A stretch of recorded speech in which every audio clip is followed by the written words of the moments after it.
তো অবশেষে শ্রীনগর থেকে আমাদের নতুন গন্তব্য সোনমার্গ, যেটাকে বলা হয় ভ্যালি অফ শেপার্ডস।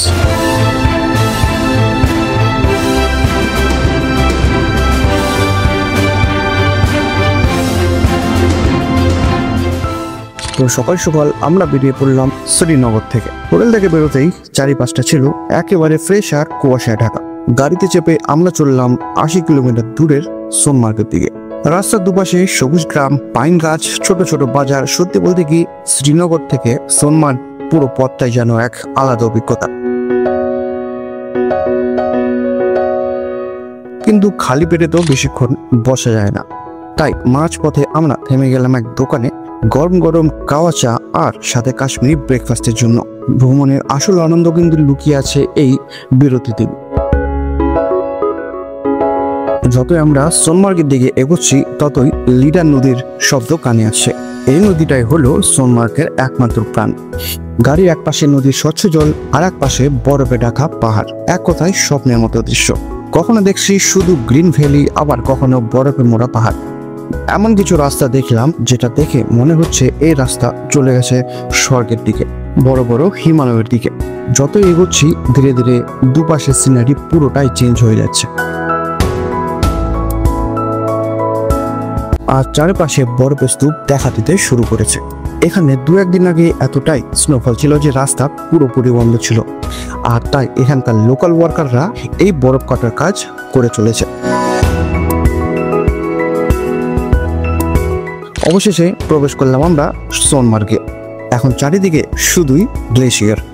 সোনমার্গে এসে প্রথমেই আমরা গেলাম তাজিওয়াস গ্লেশিয়ারে।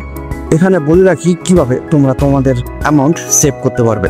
গাড়ি পার্কিং এর পরেই তোমাদেরকে ছেকে ধরবে এখানকার ব্রোকাররা তাদের রেন্টেড শুজ, জ্যাকেট আর রেন্টেড গাইড নেওয়ার জন্য, যেটা করে তোমাদের পৌঁছে দেবে একদম টপ অফ দ্য হিলে। তোমরা যদি একটু স্মার্ট হও তাহলে চুপচাপ শুধু শুজটা ভাড়া করেই হাঁটতে শুরু করবে, কারণ যেখানে নিয়ে যাবে তোমাদের পায়ে হেঁটে আরামসে পৌঁছে যাবে 10 মিনিটে।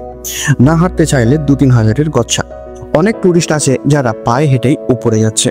তো আমরাও সামনে হাঁটতে শুরু করলাম আর দেখলাম সাদা বরফের চাদরে ঢাকা পাহাড়। এই দৃশ্য কিন্তু কখনো ভোলা যায় না।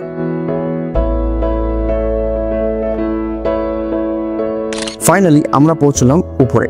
সোনমার্গের আরেকটা মজা হলো এই ছোট ছোট দোকান, যেখানে পাওয়া যায় গরম মোমোস, ম্যাগি আর কাশ্মীরি কাওয়া চা।